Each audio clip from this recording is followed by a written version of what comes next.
رسول کریم صلی اللہ علیہ وآلہ وسلم کے نالین خون سے بھر کے۔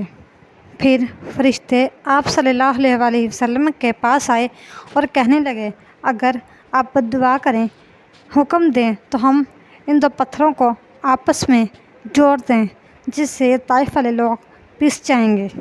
پہاڑوں کے درمیان اور آسمان سے پتھر اتریں گے، جس سے ان کے سر کچل دیے جائیں گے۔ صحابہ جو ساتھ تھے انہیں بھی شدید آرزو تھی کہ رسول ان کے لیے بد دعا کریں کیونکہ بہت ظلم کیا ہے۔ رسول اللہ صلی اللہ علیہ وآلہ وسلم کے ہاتھ اٹھے۔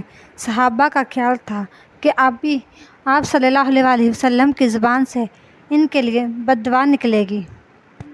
دعا کے لفظ نکلیں گے اور یہ پیس دیے جائیں گے، لیکن جب آپ صلی اللہ علیہ وآلہ وسلم کے لب کھلے تو آپ نے کہا، اے اللہ میری قوم کو ہدایت دے، یہ نہیں جانتے مجھے کہ میں کون ہوں، مجھے ان کی نسلوں سے امان کی توقع ہے۔ اس طرح کی مزید اسلامک اور معلوماتی ویڈیو حاصل کرنے کے لیے ہمارے چینل ماریہ اسلامک ورلڈ کو ضرور سبسکرائب کیجیے گا۔ Thanks for watching.